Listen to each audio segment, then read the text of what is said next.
Looking for a fast-charging, ultra-responsive stylus for your iPad? Meet the 2X Fast Charge Active Stylus Pen, designed for 2018 to 2025 Apple iPads. Take your creativity and productivity to the next level. Click the link in the video description to shop now on Amazon. A million people can't speak English in Britain. If you can't be bothered to learn, you shouldn't be allowed to settle. There are almost 1 million people in Britain who can barely speak English. The revelation made in The Sun is as depressing as it is shocking. That is a million people who cannot properly blend into British society or have conversations with their neighbors. It is bad for them, and it is bad for the social fabric of our country. In fact, if people cannot take the time to learn English properly, they should not be allowed to settle here. It should be as simple as that. Let me explain why. If you hear me speak, you would be forgiven for assuming I was born and raised in some quaint little village in the south of England, sipping tea and pronouncing my T's. In fact, I've often been asked which private school I went to. Imagine people's shock when I tell them I went to a state school in the middle of a council estate, and that when I first arrived from Kenya, aged 6, I could not speak a word of English.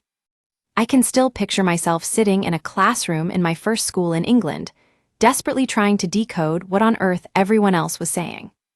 My English consisted of words I'd picked up from watching EastEnders and Only Fools and Horses, but I was determined to learn English, and eventually, I did. After 24 years in this country, I can honestly say that no single thing has made a bigger difference to helping me and my family integrate than being able to speak the language. Yet learning English is treated with such little urgency now that in one area near Leicester's city centre, 43% of over 16s speak little to no English. What sane person among us could possibly argue that is anything other than a disaster? When the Conservatives came to power in 2010, it did appear that they were keen to finally grip this issue. In 2014, then Culture Secretary Sajid Javid, the son of Pakistani migrants himself, urged migrants to learn English. He was clear: if you're going to settle in Britain and make it your home, you should learn the language of the country and respect its laws and culture. He told of how he had personally met people who have been in Britain for over 50 years, yet still could not speak English. 11 years later, things seem to have only got worse. Being unable to speak English remains one of the biggest barriers to migrants fully integrating into British society. Without English, people face higher unemployment, a life of low wages that need to be topped up by the taxpayer and limited opportunities to improve their lives. It also puts additional pressure on essential services. Living in Britain is not a right. It is a privilege that comes with responsibilities. For example, the Institute of Translation and Interpreting estimates that in 2019-20, the NHS spent around £60 million on foreign language interpreters. Recent figures also show that the Department for Work and Pensions has spent $27 million on translators over the last 5 years. How a job center employee is meant to help a migrant into work if they can't even speak to them without a translator is beyond me. But this is not just about economics. One of my most favorite memories is the street parties for the Queen's Platinum Jubilee in 2022. At the one I went to, I spent the whole afternoon chatting with neighbors, laughing and sharing stories. Never had I felt so connected to my community.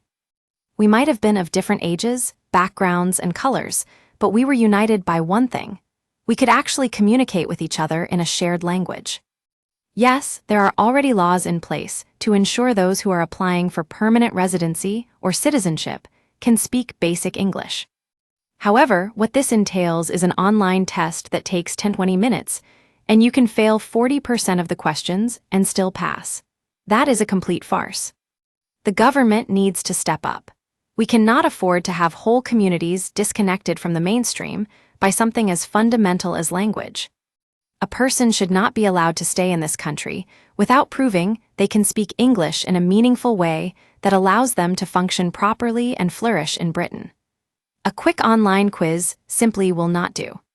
Successive governments have failed massively on putting in basic policies to ensure migrants integrate, and it's the British taxpayer who are left to pick up the bill.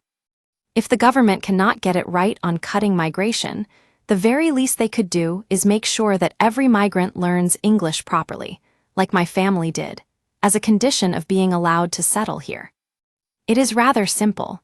Living in Britain is not a right, it is a privilege that comes with responsibilities. If you cannot be bothered to learn the language of a country that has taken you in, you should not expect the country to bend over backwards to accommodate you.